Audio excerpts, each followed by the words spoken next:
বাঙালি জাতির একমাত্র ক্রাশ সরষে ইলিশ, কিন্তু এটা রান্না করার পরে অনেকেই খেতে পারেন না, তিতা হয়ে যায়। আজকের ভিডিওটা অনলি ফর আপনাদের জন্য।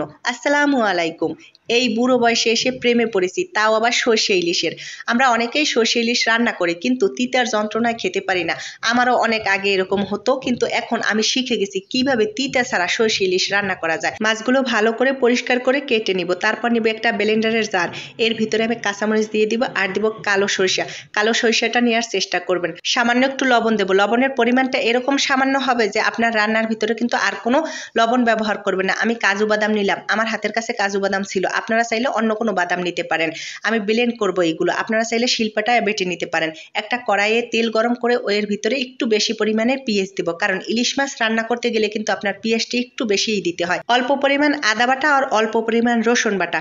মশলার গাও থেকে যে কাঁচা গন্ধটা দূর হয়ে যাবে তখনই দিয়ে দেবো ওই যে মশলাগুলো ব্লেন্ড করছিলাম, সেই মশলাগুলো দিয়ে একটু কষিয়ে নেব। তবে চেষ্টা করবেন এই সরিষা দিয়ে কষানো থেকে শুরু করে রান্না শেষ পর্যন্ত মাঝারি আঁচে রান্নাটা করার। হাই হিটে রান্নাটা করলেও অনেক সময় তিতা হওয়ার সম্ভাবনা থাকে। পুরো রান্নাটা একটু খেয়াল করবেন। এভাবে রান্না করলে সরষে ইলিশের যে তিতা ভাবটা, ওটা একেবারে টাটা বাই বাই করে চলে যাবে। মশলার উপরে মাছগুলো দিয়ে এপাশ ওপাশ করে একটু ভেজে নিব। একসাথে মশলাও কিন্তু কষানি হয়ে যাবে। আর এটা কিন্তু ওই যে আগে বলছিলাম, আস্তে আস্তে মাঝারি আঁচে করতে হবে। কোনোভাবে এখানে এসে আফালিং দাফালিং করা চলবে না। একেবারে হস্তির মতো নাড়াচাড়া করা যাবে না, তাহলে কিন্তু মাছগুলো ভেঙে যাবে। কারণ হলো গিয়ে মশলায় যখন আপনি মাছগুলো কষাবেন তখন কিন্তু এগুলো একেবারে শিমুল তুলার মতো নরম থাকে, যার কারণে আস্তে আস্তে আপনাকে উল্টাইতে পাল্টাইতে হবে যদি মাছগুলো আস্তে রাখতে চান, মানে অক্ষত রাখতে চান। ঠিক আছে। তারপর এখানে আমি ব্যবহার করব নারকেলের দুধ। আমি নারকেলের দুধটা যে বানানোর পরে ছাঁকি নেই সেটা কিন্তু দেখেই বুঝতে পারছেন, কারণ এটা ব্লেন্ডার করার পর এতই নিমিষ হয়ে গেছে যে আমার ছাঁকার প্রয়োজন হয় না। একটা ছাঁকনা দিয়ে ছাঁকতে গেছিলাম, কিন্তু দেখলাম কি সবটুকুই দুধের মতো পড়ে গেল। তাইলে তো আমার আর ছাঁকার কোনো প্রয়োজন নাই। আর আপনারা যদি শিলপাটায় বেটে থাকেন তাহলে অবশ্যই কিন্তু একটু ছাইকে নেবেন। উপরের যে সাবাটা থাকবে ওইটা ফেলাইয়া দিবেন। আপনাদের সাথে বক বক করতে করতে একটা কথা বলতে ভুলে গেছি। আমি যখন নারকেলের দুধ দিয়ে কষাইলাম তখন কিন্তু আমি একটু হলুদ দিছি, কিন্তু সেটা দেখাতে ভুলে গেছি। 1 কাপ পানি দিয়ে এটা আমি জাল করব 4-5 মিনিট। 4-5 মিনিট পরেই এরকম পানিটা শুকিয়ে আসবে।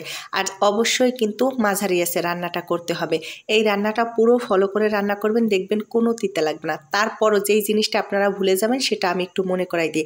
রান্নার অনেক আগে সরিষা বেটে রাখবেন না, এবং রান্না করার সময় কিন্তু হাই হিটে রান্না করবেন না। বাপু, সব জিনিসেই তরাস করলে পরেই খারাপ হয়, এটা আমি দেখছি।